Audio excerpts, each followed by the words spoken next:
Shalom, shalom, bonsoir et bienvenue à l'étude biblique Overcomers Ministry Church, Pasteur Landry. Et je suis en compagnie de...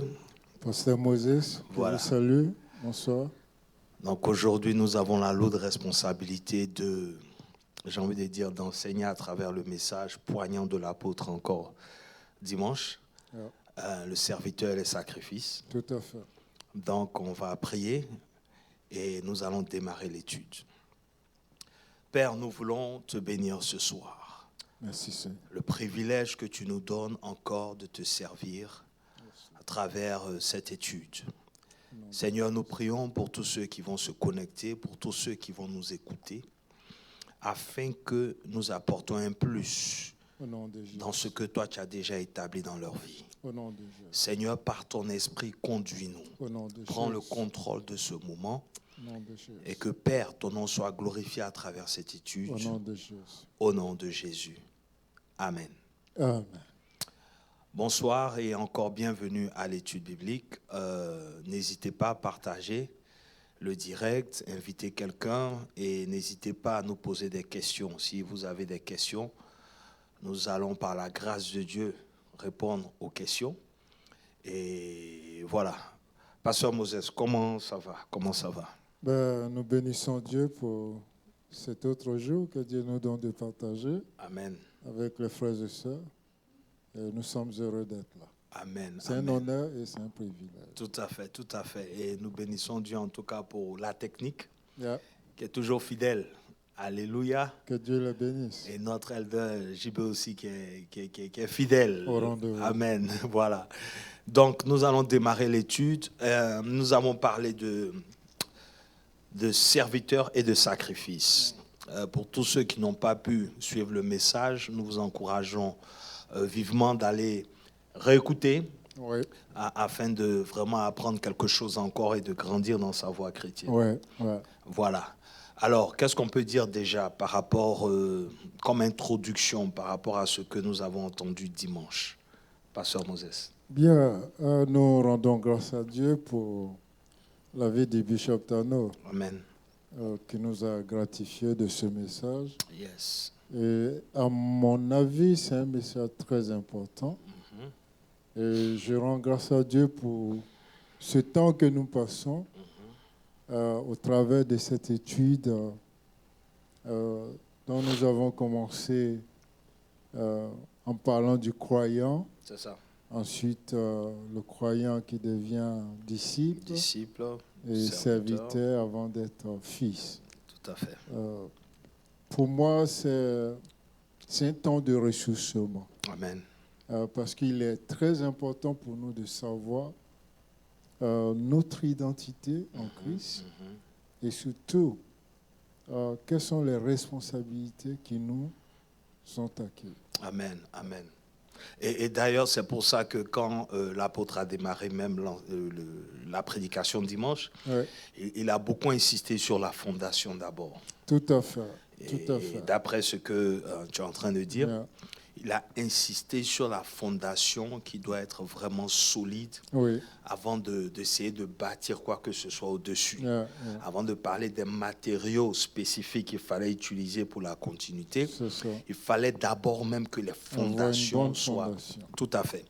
Et il a passé un très bon moment, en tout cas, en train d'expliquer, revenir sur ça, parce que c'est un détail qui, des fois, on a l'impression qu'on connaît tellement... Et on ne revisite pas en fait ce qui fait la particularité ou bien l'essence même de la vie chrétienne. Oui, en fait, j'aime très bien ce que tu viens de dire. Souvent, nous avons l'impression, ou bien nous donnons l'impression de tout connaître. Voilà. Or, la Bible elle-même nous interpelle là-dessus. La Bible dit comme ça dans le livre des Proverbes, il dit, si tu te trouves en face d'une personne qui croit tout connaître, et qui te dit qu'il n'a plus rien à apprendre, alors tourne-toi vers un fou. Parce que le fou, au moins, t'enseignera quelque chose. Voilà. Donc, fondation. Et nous avons pris comme verset biblique 1 Corinthiens 3. À commencer par le verset 9. Le verset 9. Voilà. Nous bénissons Dieu en tout cas pour tous les serviteurs de la maison. C'est vrai qu'ils sont en train de recevoir plein d'enseignements actuellement pour en tout cas nous ressourcer, nous repositionner. Amen. Et nous bénissons Dieu aussi pour le visionnaire qui est le serviteur number one, j'ai envie de dire, l'apôtre. Où qu'il se trouve, que Dieu le fortifie, que Dieu le bénisse, que Dieu le ressource, Amen. Afin qu'il soit toujours une bénédiction pour le corps de Christ. Amen. Alors le verset 9, « Car nous sommes ouvriers avec Dieu. Vous êtes le champ de Dieu, l'édifice de Dieu. » Déjà, ce verset nous interpelle. Ouais. « Car nous sommes ouvriers avec Dieu. » Mon pasteur. Yeah. Rien que cette introduction du verset, il nous en dit long. Okay. Aujourd'hui, nous pourrons le dire. Il y a des ouvriers qui ne sont pas ouvriers avec Dieu.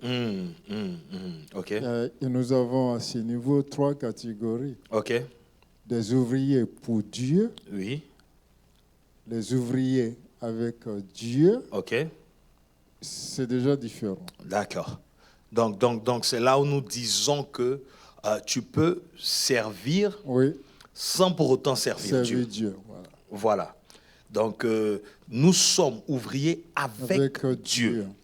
Et maintenant, ici, il dit, vous êtes le champ de Dieu. Particulièrement le champ de Dieu. Et puis maintenant, on passe à édifice de Dieu. Donc, avant d'être l'édifice, nous sommes d'abord le champ. Ce qui veut dire qu'il faut être un terrain fertile qui reçoit. Et lorsque tu reçois la sémence, alors si elle grandit en toi, elle fera de toi un édifice. C'est curieux, la structure de ce verset, c'est intéressant en même temps. Parce que il dit, vous êtes le champ de Dieu. Et comme tu as dit, nous passons de champ à édifice. Vous voyez ce que je veux dire? C'est-à-dire que le champ de Dieu, ça veut dire même que déjà ta personne est effacée. Ça veut dire que ta personne est effacée. Tu es un terrain en fait. Tu es on peut parler d'instrument après, mais je veux dire tu es d'abord un terrain. Tu appartiens à Dieu en fait. Un champ. La propriété de Dieu. Voilà, tu es la propriété de Dieu. Et un champ, on l'a parce qu'on veut recevoir quelque chose en retour. On veut planter quelque chose. Voilà. Donc, on a un projet par rapport à un champ. On n'a pas un champ juste pour avoir un champ. On a un champ parce qu'à un certain moment, on doit venir et récupérer ce qu'on a planté dans ce champ. Tout à fait. Et maintenant, il dit aussi que tu es l'édifice de Dieu. Donc, étant un champ, ça veut dire qu'aussi, tu es comparé à l'édifice. Et c'est en cela qu'il a parlé de la fondation. Et ce qui est curieux dans la fondation, c'est que Papa Moses, par une fondation, on ne peut jamais savoir tout de suite quel est le projet sur le fameux champ. Et même on peut pousser un peu plus loin. La hauteur de l'édifice dépend de la fondation. Pourtant, la fondation est invisible. Tout à fait. Mais c'est elle qui retient l'édifice. Donc, à ce niveau-là, quels sont les quelques éléments que nous pouvons relever, puisque la fondation est clé, papa? Vous voyez ce que je veux dire? Parce que quand dans l'introduction, l'apôtre disait que le bâtiment peut avoir l'impression d'être impressionnant, mais il suffit qu'un vent souffle. Il suffit qu'une épreuve arrive pour qu'on constate la faiblesse en fait de la fondation. Vous voyez ce que je veux dire? Et c'est pour ça qu'il est important toujours de revenir sur les quelques éléments qui sont tellement essentiels, parce que nous vivons un temps où nous sommes exposés à tellement d'épreuves. Donc, ça, c'est vrai. Quelles sont les quelques fondations par rapport au fait nous sommes en train de parler du serviteur? Oui, il n'y a pas de meilleur exemple que celui du Seigneur Jésus avec les apôtres. Nous voyons bien le processus qu'il a entamé avec les apôtres. Amen. Avant même de les nommer des apôtres, avant de leur donner le titre de l'apostolat, oui, il a pris le temps de les préparer. Amen. Okay. Quand nous regardons Matthieu, de Matthieu 5, la Bible dit il s'est assis sur le rocher et il a commencé à les enseigner. Amen. Et ce discours de Matthieu 5 prend fin au verset 7 de Matthieu 8. Qu'est-ce que je veux ressortir là? Okay. Ce que je voudrais amener nos frères et sœurs à comprendre, c'est que le Seigneur a pris le temps de préparer les disciples. Amen. Il les a préparés en tant que disciples, et après les avoir préparés en tant que disciples, il les a envoyés en tant qu'apôtres. Amen. Et même là encore, il a mis du temps avant de dire « je bâtirai ». Mon église. Parce qu'il a attendu d'abord que la vérité soit enracinée en eux. Et c'est important de révéler ça. Ça, c'est très important. Parce qu'il n'a pas dit « je bâtis », il dit « je bâtirai ». Je bâtirai. Yes. Et il n'a pas dit qu'il bâtira sur Simon, qui est le roseau. Tout à fait. Mais il bâtira sur le rocher, tout à fait, qui est Pierre. Donc, avant que Simon ne devienne Pierre, avant que le roseau ne devienne le rocher, il y a eu tout un processus. Tout un processus. Et c'est pour ça que... Et tous ces enseignements du chapitre 5, passant par le chapitre 10 où ils sont déclarés apôtres, et au chapitre 16 où nous avons la déclaration de Pierre, c'est important pour nous de les retenir, de les examiner, de les méditer. Amen, amen, amen. Et c'est pour ça que nous rappelons toujours dans le domaine de la fondation, que Jésus, qu'on prend comme exemple parce que c'est le serviteur par excellence. C'est lui qui nous a montré au plus haut niveau, j'ai envie de dire, l'excellence dans le service de Dieu. D'accord? Et il le dit lui-même, le Fils de Dieu est apparu, non pour être servi, mais pour servir et donner sa vie en rançon pour plusieurs. Voilà. Il n'y a pas meilleur exemple que ça. Voilà, donc il a pris le temps de former ses disciples et ensuite on connaît l'histoire pendant 3 ans, pratiquement 3 ans. C'est pas 3 ans, une semaine après, 1 mois après, non, c'est 3 ans, jour après jour.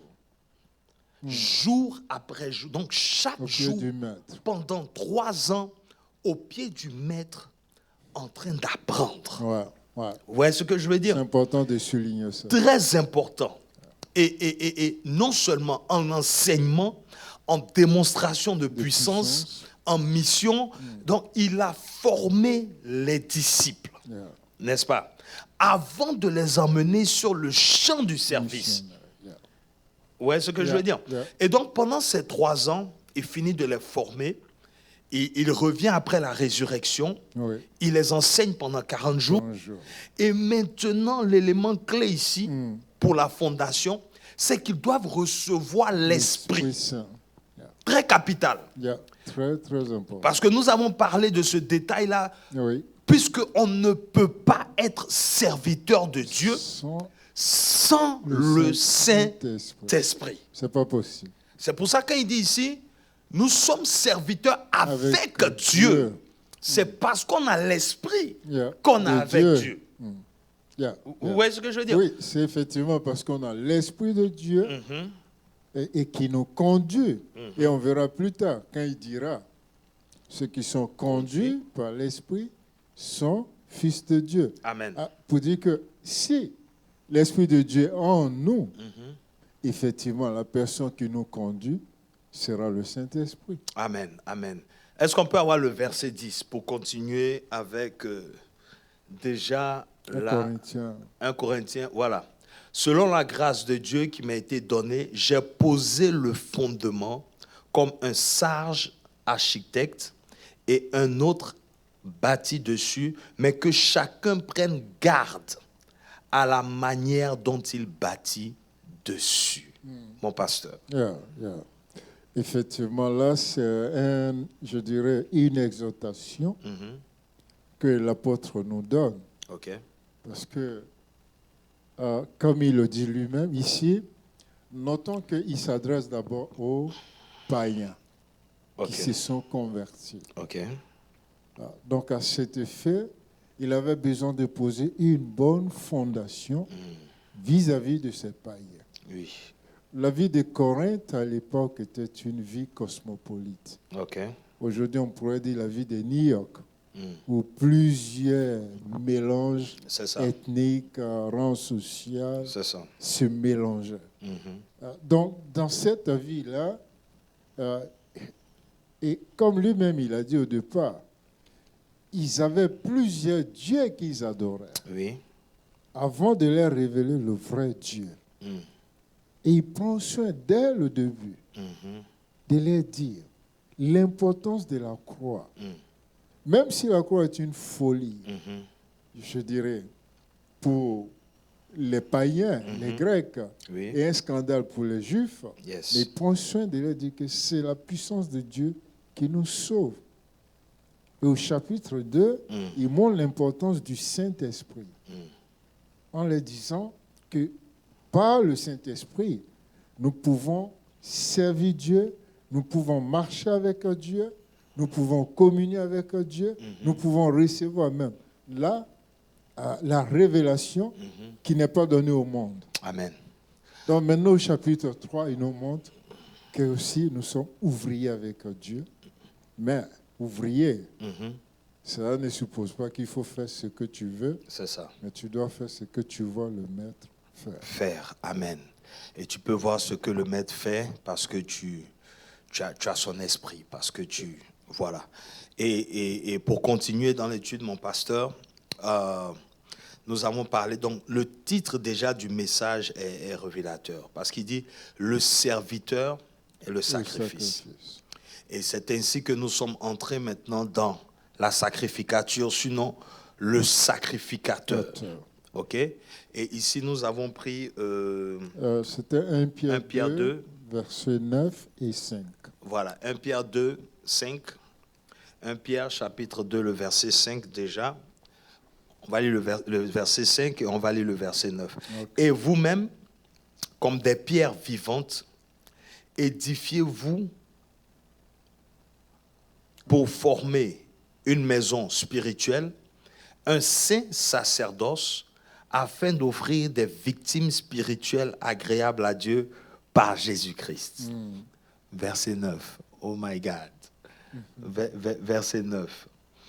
Vous, au contraire, bon, si on dit vous, au contraire, déjà, j'ai envie de lire le verset 8. N'est-ce pas? Voilà. Et une pierre d'achoppement et un rocher de scandale, s'ils heurtent pour n'avoir pas cru en la parole. C'est à cela qu'ils sont destinés. Donc, on voit qu'il parle à une certaine catégorie de personnes. Voilà. Et maintenant, il s'adresse, j'ai envie de dire à nous autres, il dit, et vous, au contraire, vous êtes une race élue, un sacerdoce royal, une nation sainte, un peuple acquis, afin que vous annonciez les vertus de celui qui vous a appelé des ténèbres à son admirable lumière. Amen. Donc ici, comme nous sommes en train de parler de serviteurs et de sacrifices, nous sommes au niveau du sacerdoce royal. Mon pasteur. Oui. Le sacerdoce royal. Bon, j'aime bien la façon dont tu as introduit ces versets-là, ces deux versets, en parlant du sacrificateur et du royaume des sacrificateurs. C'est ça. Nous voyons dans le mot sacrificateur qu'il y a sacrifice. C'est ça. Donc, il ne peut pas y avoir de sacrificateur sans sacrifice. Ça, je veux qu'on soit d'accord. Amen. Amen. Yes. Donc, tu ne peux pas être un sacrificateur si tu n'as rien à sacrifier. Vas-y. Et ce que Dieu te demande de sacrifier d'abord, ce n'est pas l'animal. C'est toi-même d'abord, ta vie. Amen. C'est pourquoi il dit en Romains 12, 1. Il dit, est-ce qu'on peut nous donner Romains 12, 1? J'aime bien ce verset parce que Ça s'adresse à tous les serviteurs. Romains 12, verset 1. Je vous exhorte donc, frères, par la compassion de Dieu, à offrir vos corps comme un sacrifice vivant, saint, agréable à Dieu, ce qui sera de votre part un culte raisonnable. Donc ici, nous revoyons la notion du sacrifice qui ressort. Et Romains 12, si on veut bien l'examiner, parle aussi des services dans l'Église. Quand nous lisons jusqu'au verset 12, 13 par là. Pour revenir à notre verset 9 de Pierre, l'Église doit comprendre une chose. Dieu est un roi. Dieu est roi. Donc, à l'Église, il n'y a pas de démocratie. Mais il y a ce qu'on peut appeler la théocratie, la royauté. Yes. Mais ce qui est encore plus important, c'est que Dieu n'a pas de sujets. Parce que les rois du monde ont des sujets. Et quand on dit sujet, étymologiquement parlant, ça veut dire une classe inférieure au roi. Mais Dieu qui est roi, ici, il fait de nous, il dit bien, une race élue. Yes. Un sacerdoce royal. Ça veut dire que Dieu fait de nous son égal. Amen. Amen. Amen. Dieu est roi et il fait de nous également des rois. Quelqu'un pourra dire des petits rois. Yes. Mais quand même, nous sommes des rois dans le royaume. Yes. Donc, dans le royaume de Dieu, il n'y a pas de sujet, il n'y a que des rois pour régner. Amen. Amen. Donc, à ce niveau-là, je veux... Oui, c'est très bien dit, mon pasteur. Des fois, la nuance qui fait qu'on ne réalise pas la grâce déjà qui nous est donnée, c'est que ici, vous voyez, on dit celui qui vous a appelé des ténèbres à son admirable lumière. Donc, je veux aussi ressortir ce côté-là qui, ma foi, est comme, je veux dire, par reconnaissance même déjà. De ce que Dieu a fait pour nous. Voilà. Donc, nous nous offrons à lui. Parce qu'il faut rappeler que servir Dieu, c'est un privilège. C'est ça. Il faut rappeler que c'est un privilège. Ça, c'est vrai. Et comparativement à l'ancienne alliance, où les sacrificateurs n'étaient pas des personnes qu'on prenait au hasard. C'est-à-dire dans une alliance qui n'était même pas parfaite. Vous voyez ce que je veux dire?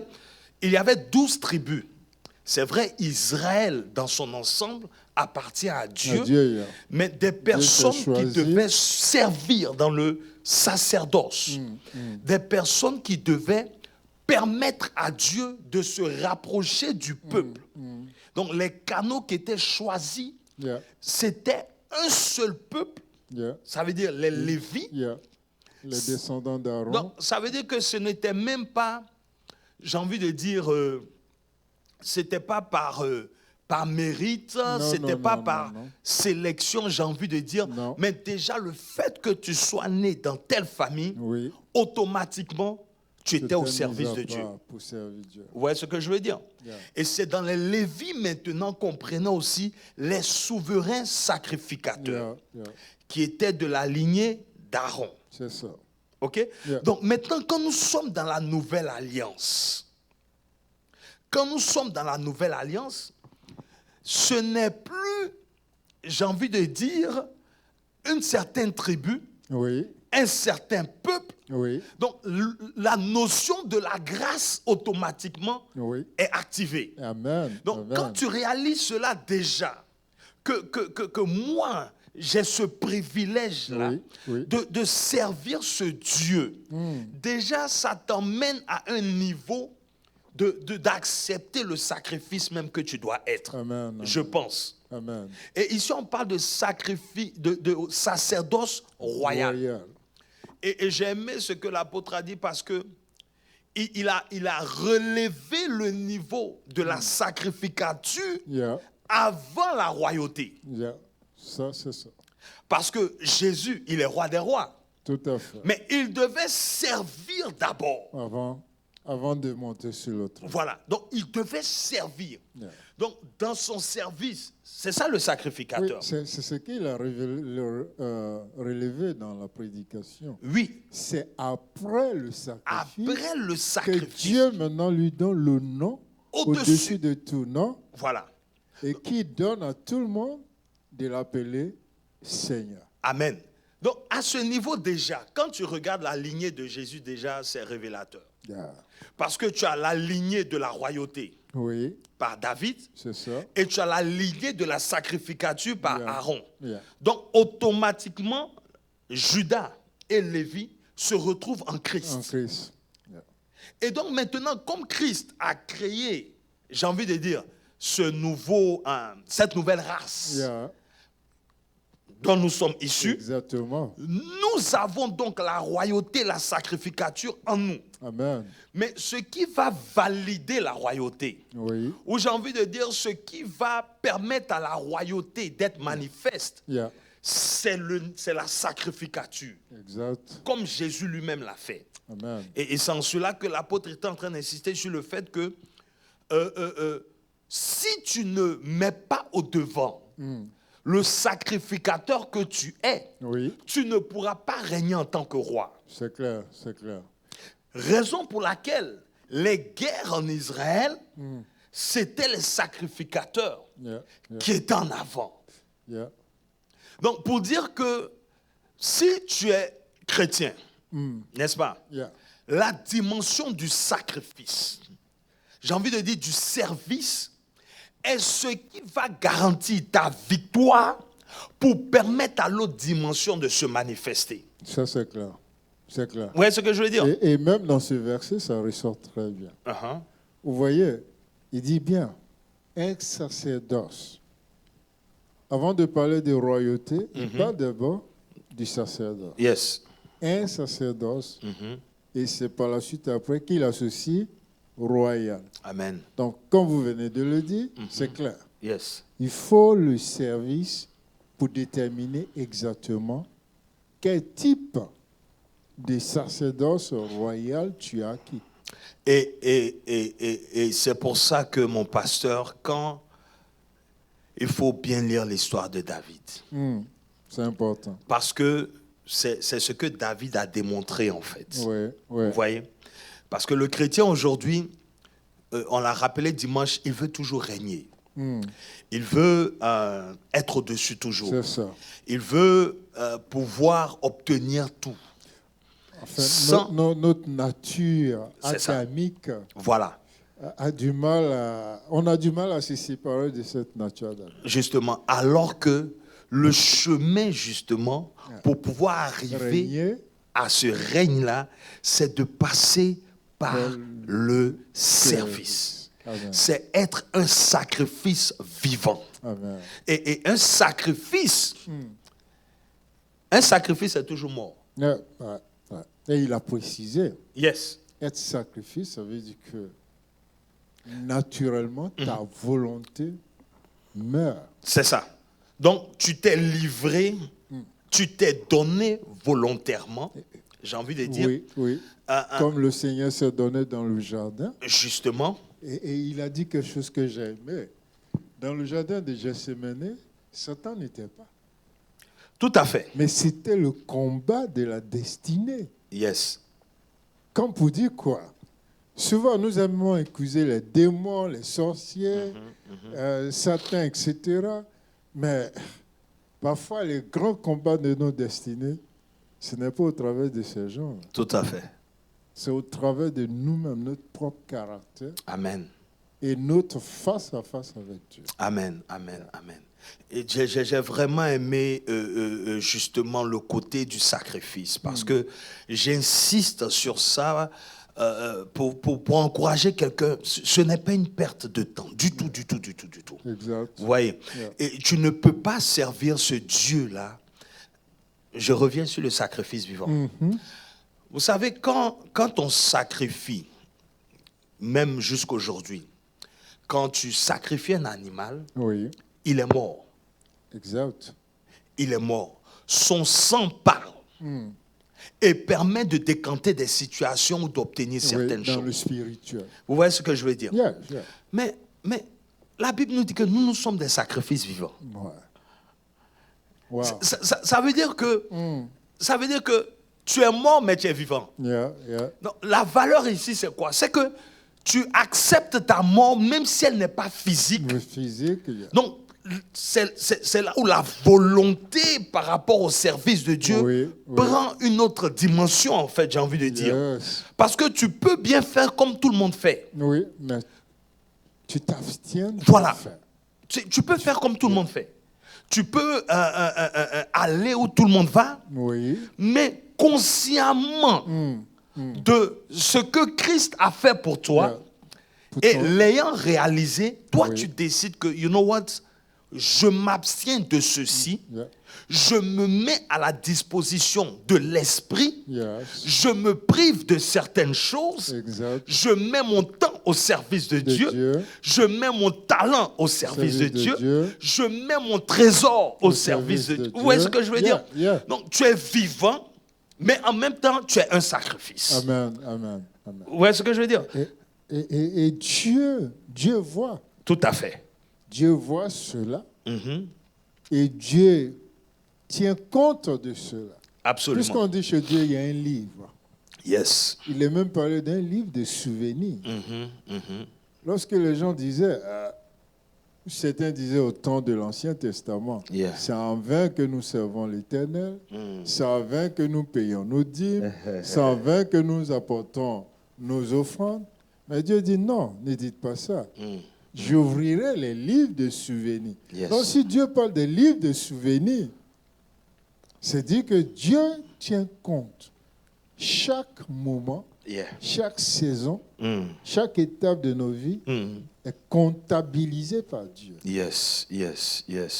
Comptabilisée par Dieu. Ça veut dire et Dieu, son crédit ne le laisse pas chez quelqu'un. Amen.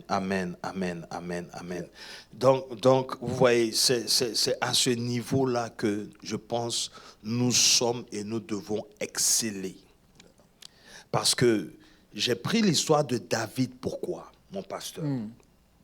David est oint. Oui. Quand on le oint, on ne dit même pas qu'il est roi. C'est ça. Quand on le oint, on ne dit pas. On l'a oint.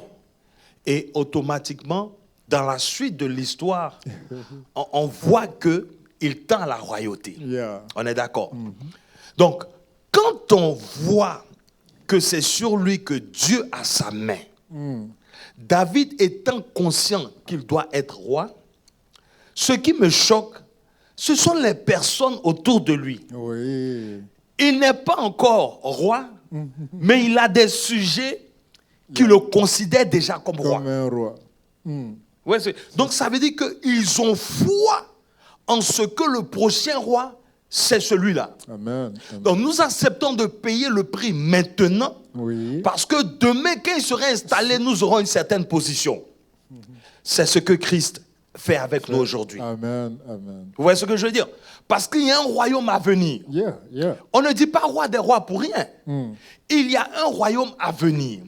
Donc, ce temps de service, de sacrificature pour nous, c'est un moment de sélection du futur royaume qui arrive. Amen. Qui va régner avec Christ?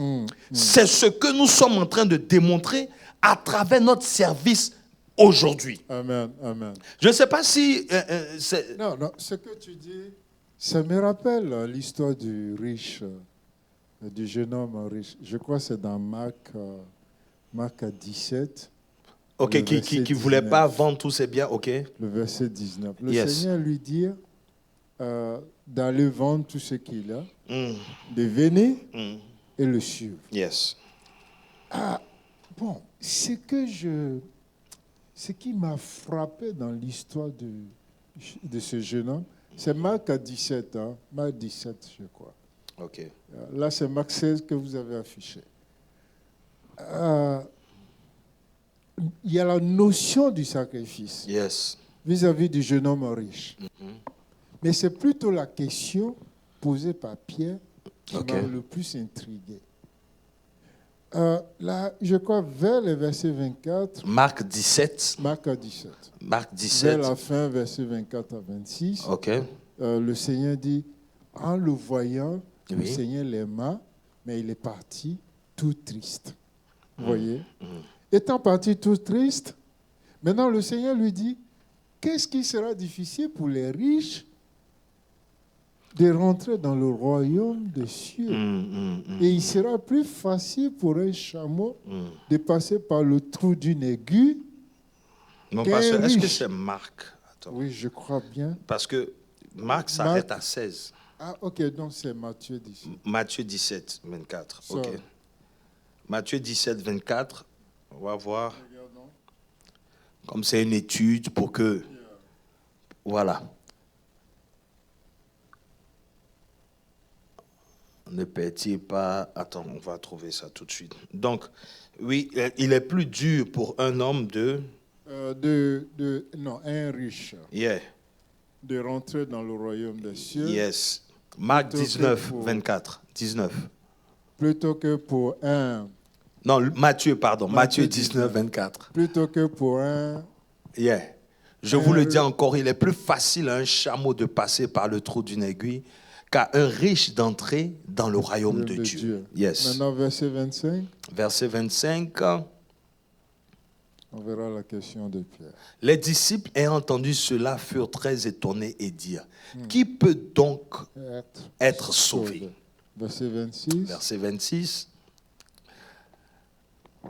Jésus les regardait Et leur dit, aux hommes, cela est impossible, mais à Dieu, tout est possible. Passons au verset 27, pardon. Pierre, prenant la parole, lui dit, voici, nous avons tout quitté et nous t'avons suivi. Qu'en sera-t-il pour nous? Maintenant, ça, c'est une très belle question. Très belle question, ok? C'est-à-dire, nous pensons tout sacrifier pour le Seigneur Yes. et parfois même nous pensons tout perdre Yeah. à cause du nom du Seigneur. Yeah. Et je dirais même souvent, ces choses, nous le faisons volontairement. Amen. Ok. Et nous le faisons aussi avec amour Tout pour à le fait. Seigneur. Tout à fait. Mais vous savez, c'est, comme vous l'avez dit, souvent les gens autour qui ne comprennent pas l'action, qui vous amènent parfois à regretter même votre choix. Mais bien sûr, parce que quelqu'un, bon, tu suis David, il n'est pas roi. Il y a quelqu'un sur le trône. Mais qu'est-ce que l'entourage va dire? Mais Qu'est-ce que tu as gagné? qu'est-ce que tu fais avec dans ce ministère? Et c'est ce que Nabal a dit. Nous sommes venus aux États-Unis pour réussir. Ouais. Toi, tu es tout le temps à l'église en train de faire des veillées de prière. Okay. Tu es à l'église en train de perdre le temps alors que tes amis sont en train d'évoluer dans le monde. Exactement. Bon, je ne dis pas que c'est mauvais d'avoir une certaine réussite et tout ça, mais c'est une façon de dire qu'il est bien vrai que nous voulons nous imposer dans la société. Amen. Nous devons réaliser de grandes choses. Mais est-ce que c'est notre priorité?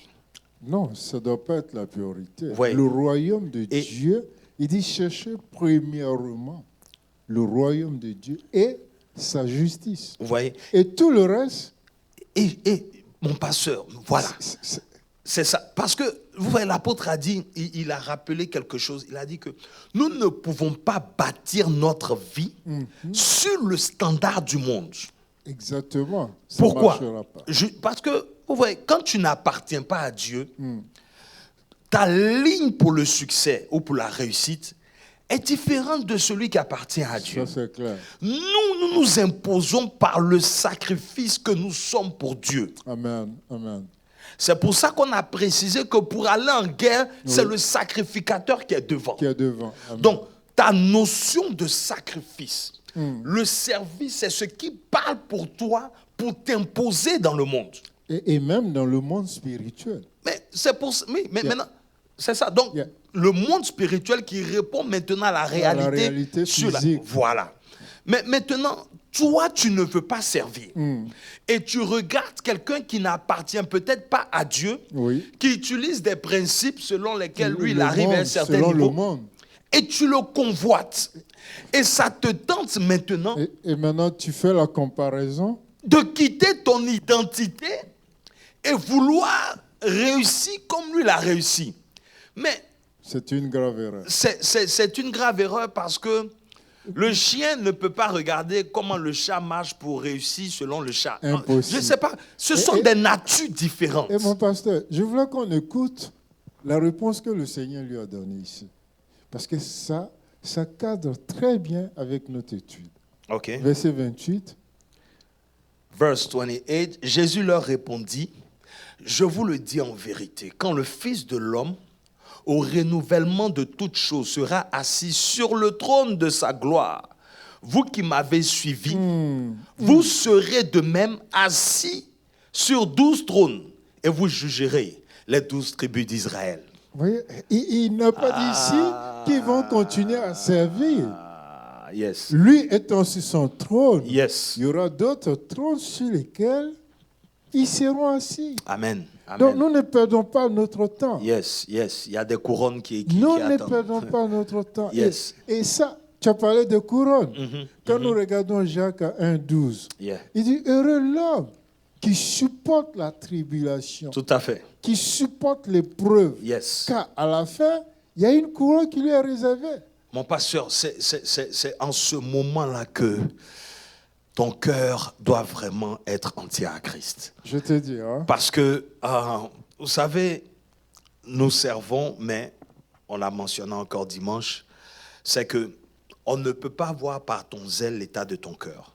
Ça, c'est clair. Vous voyez un peu? Il y a quelqu'un qui disait comme ça que c'est très facile de jeûner et de prier quand tout ne va pas dans ta vie.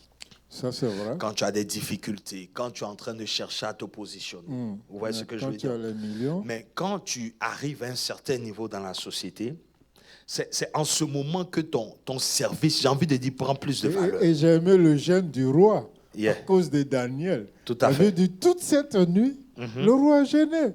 Continue, mon pasteur. Tout à fait. Donc, c'est pour dire que le cœur ou le sacrifice que nous sommes nous emmène à ne pas considérer ou à ne pas prendre pour obstacle un certain succès de ce monde, à nous dérober notre soif dans le service ou notre volonté de faire ce que nous devons faire pour le royaume de Dieu. Amen, amen.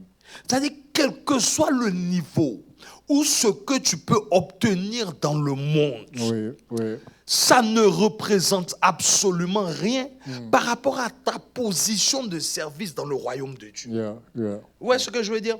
C'est-à-dire, tu valorises même ce travail-là peut-être parce que tu es en train de glorifier Dieu à travers ce travail-là. Amen, amen. Et donc, tu ne te consoles pas. Je vais vous donner un exemple simple. J'étais en train de suivre les news. Il y a eu 300 morts au Nigeria à cause des pluies. C'est-à-dire, il a tellement plu, il y a 300 morts, plus de 100 000 qui ont disparu. Toute une ville, toute une région est inondée. Bon, tu vas bâtir tes espoirs, tu vas construire, c'est-à-dire tu vas mettre tout ton cœur sur quelque chose qui peut du jour au lendemain partir. Et à cause de ça, tu vas négliger l'appel ou ton service pour ton Dieu. Et ça, c'est une exhortation que Salomon nous donne.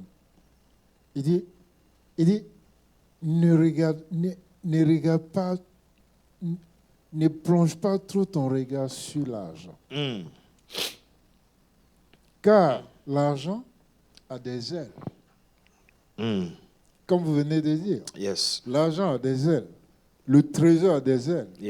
Du jour au lendemain, sur quoi tu as plongé le regard. Sur quoi tu t'es agrippé. Du jour au lendemain peut disparaître. Mais en même temps, mon pasteur, je voudrais équilibrer un peu les choses. Ce que nous disons, ce n'est pas dit aux chrétiens de ne pas travailler. Du tout. Ce n'est pas dit aux chrétiens d'être malheureux. Du tout. Ce n'est pas dit aux chrétiens d'être pauvres. Sinon, nous retournons à l'évangile de la pauvreté. C'est ça. Qui ont prêché les premiers missionnaires pour s'accaparer des biens du monde. Tous les biens de l'Afrique. Tout à fait. De façon particulière. Yes. Ce que nous disons, c'est qu'il doit y avoir un équilibre. Amen. nous ne devons jamais oublier une chose. Dieu est notre source. Amen.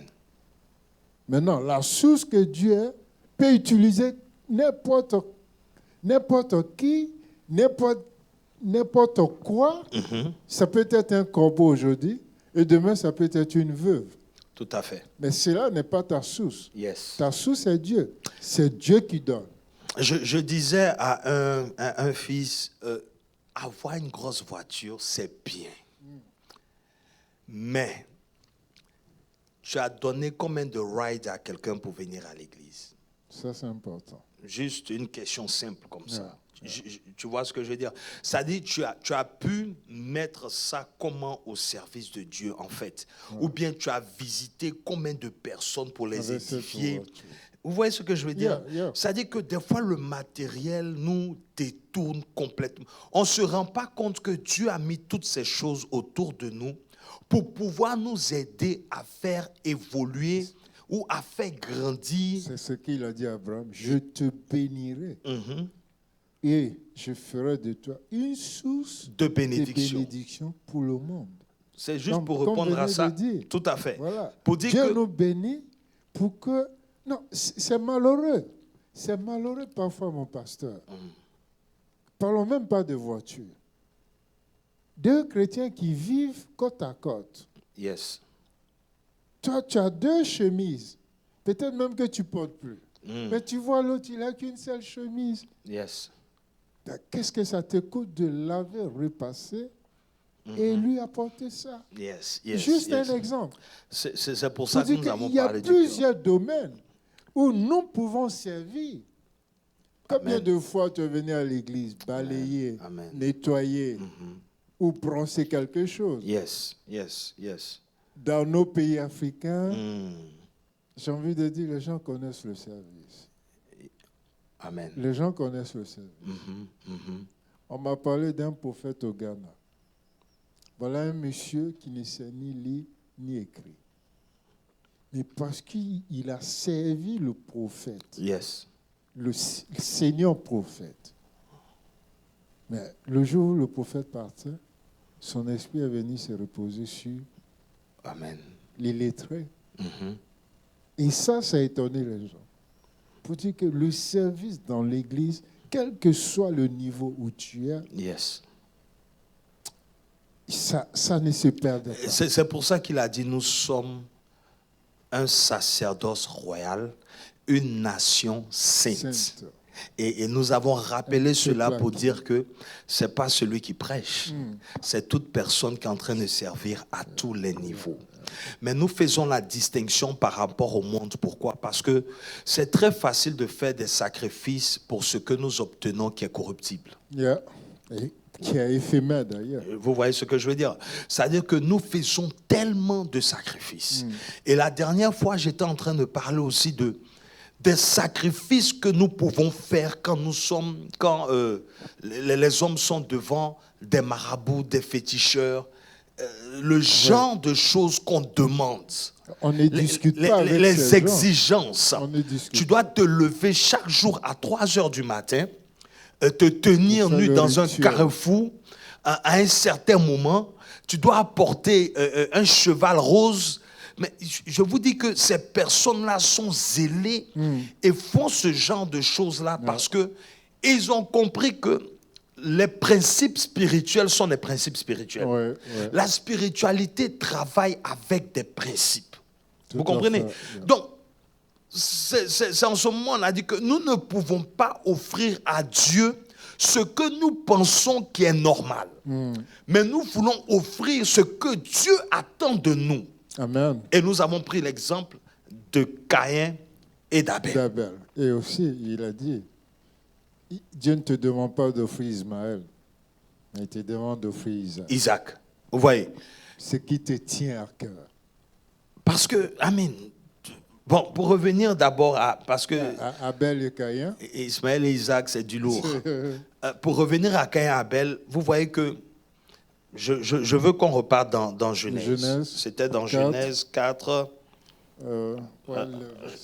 Comme nous sommes à l'étude biblique, je veux relever quelque chose dont on a déjà parlé.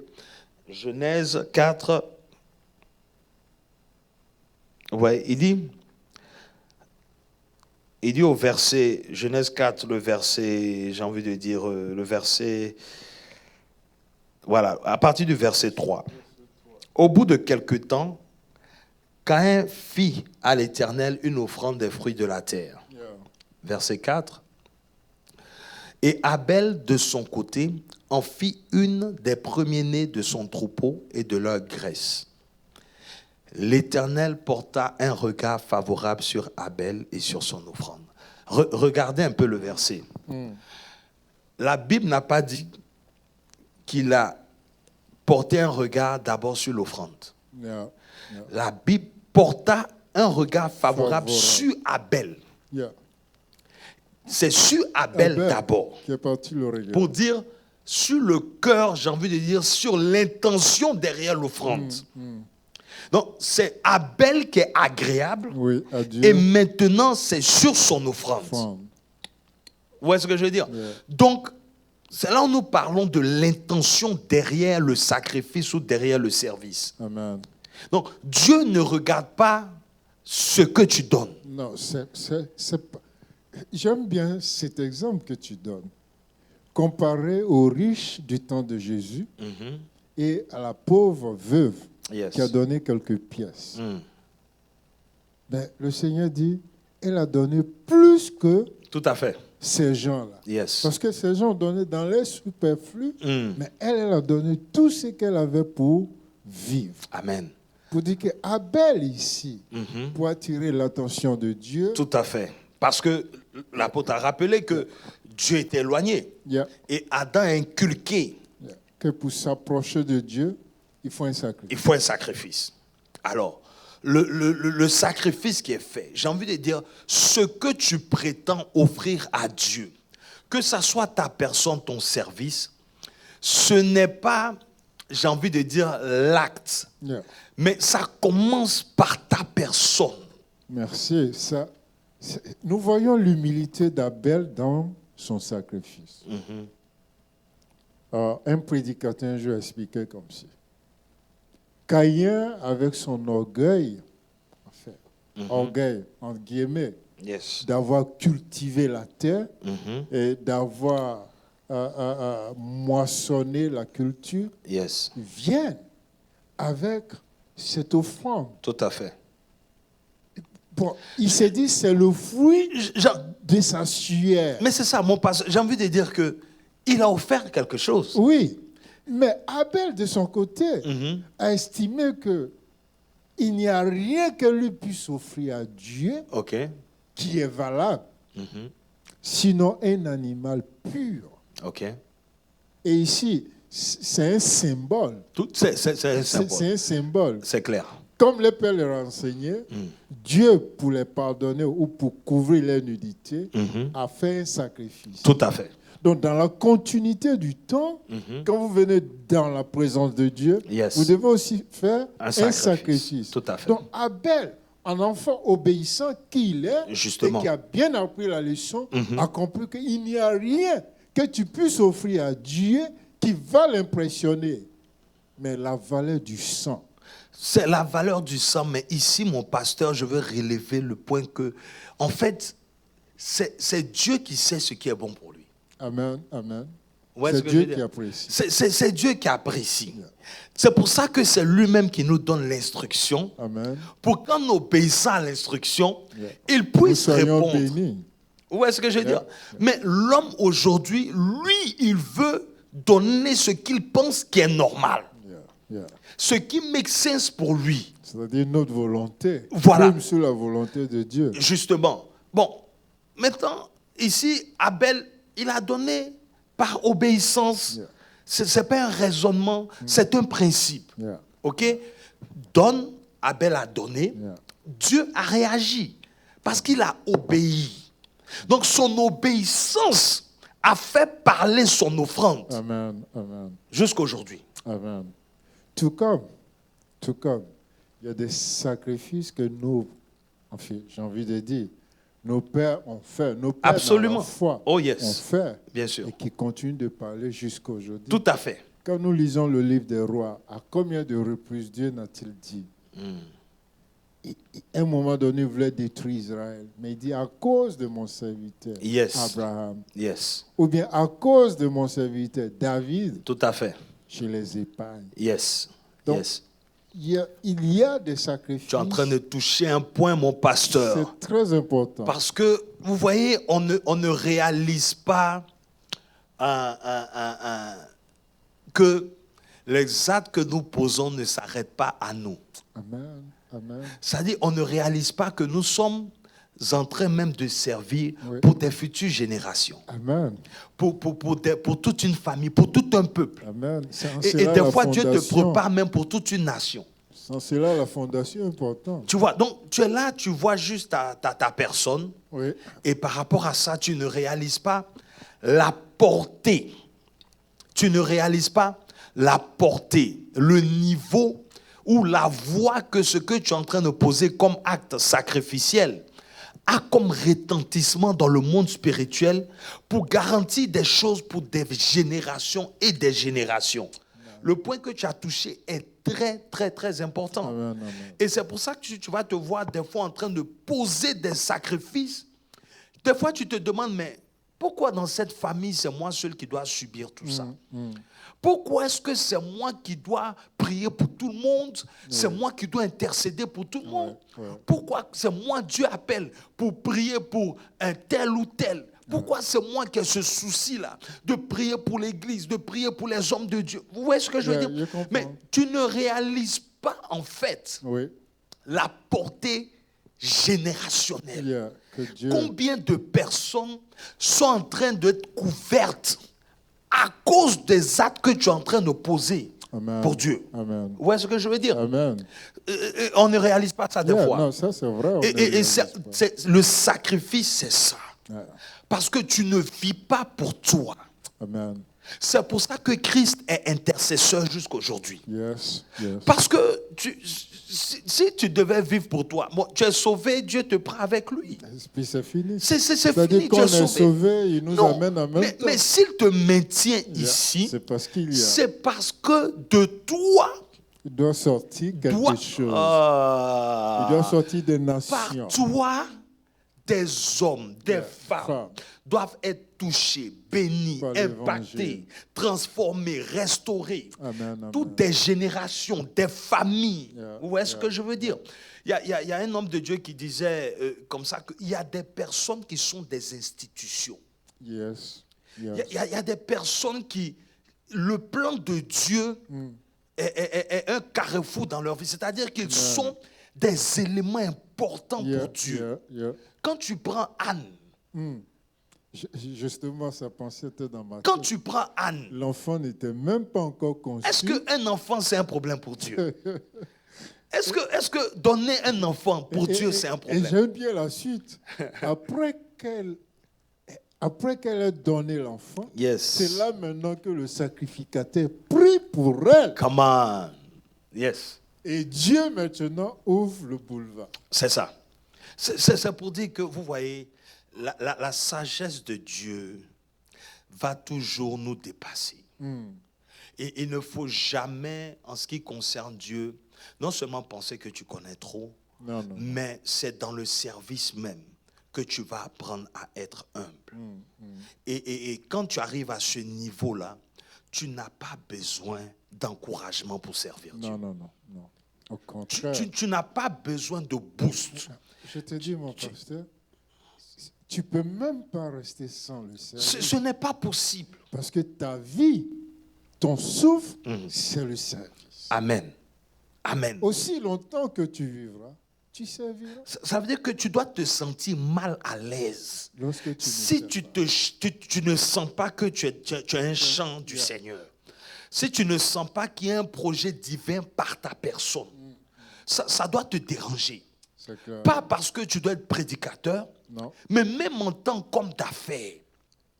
Tu dois avoir la notion du plan divin à travers tes affaires.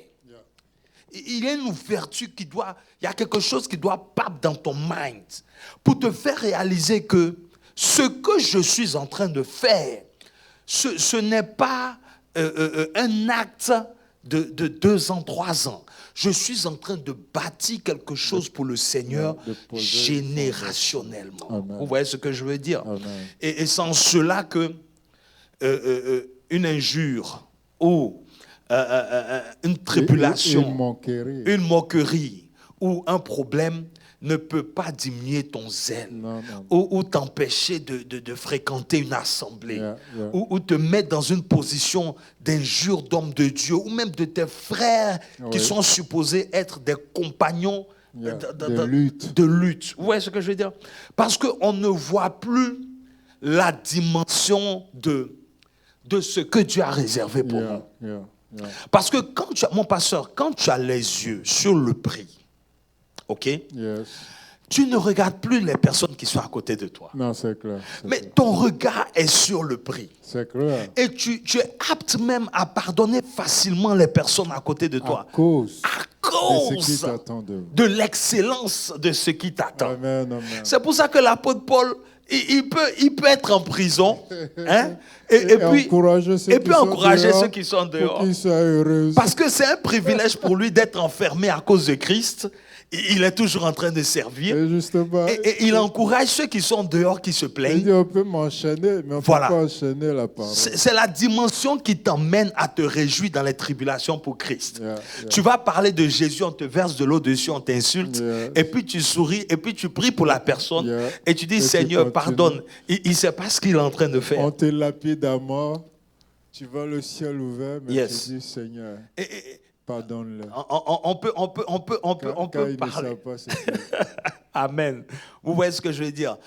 Il faut considérer le sacrifice que nous sommes. Mon pasteur, nous tenons à la fin de cette étude.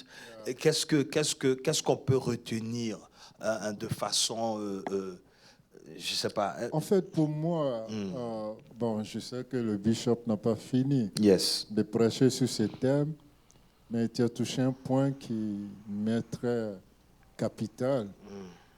Le service d'aujourd'hui que nous faisons dans l'Église, pour l'Église, c'est un compte en banque pour la génération future. Amen. Il n'y a pas meilleure conclusion que ce que tu as dit. Amen. Savoir que tout ce que nous faisons aujourd'hui, c'est une épargne. Pour le futur. Et qui commence d'abord par nous-mêmes, nos descendants, nos enfants. Et ensuite, toutes les personnes que Dieu mettra autour de nous. Amen.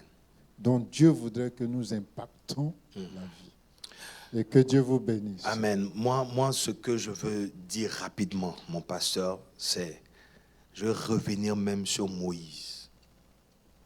Vous voyez? Il est l'héritier de Pharaon. On ne peut pas me dire que tu es un Égyptien. est ce qui a fait que Moïse a fui. En fait, tu peux être à une position d'excellence selon le monde, mais quand tu n'es pas dans le plan de Dieu, tu ne seras jamais à l'aise. Ta joie n'est pas complète. Moïse savait que ce n'était pas sa place. Vous voyez? Et donc l'absence de Dieu faisait qu'il a trouvé une astuce ou un moyen de s'éloigner de ce qui ne le rendait pas heureux, malgré le privilège de l'Égypte. Mais quand il est revenu avec un bâton, servir dans des difficultés avec le peuple, mais puisqu'il était dans le plan de Dieu, il pouvait supporter et aller jusqu'au bout. J'ai envie de encourager quelqu'un afin de reconsidérer ton service, le sacrifice que tu dois être pour ton assemblée, pour ta famille, pour les générations futures. Que Dieu t'ouvre les yeux sur le plan qui a été établi sur ta vie éternellement, avant la fondation de ce monde, qui est plus important que ce qu'on peut t'offrir dans ce monde. Et qu'à cause de cet appel, à cause de ce plan, pas forcément que tu dois être un pasteur, mais tu dois être un instrument entre les mains de Dieu. C'est plus agréable de vivre dans le plan de Dieu que d'être heureux selon le monde et d'être malheureux en cachette. Je prie Que la grâce de Dieu te touche. Que sa faveur te rencontre. Que tu prennes conscience. Que l'Esprit de Dieu te révèle ce qu'il y a de plus important pour toi dans le service. Afin qu'avec un cœur honnête et pur, tu continues la marche. Que Dieu vous bénisse. Et on se voit vendredi pour la prière et dimanche pour le culte. Que Dieu vous bénisse.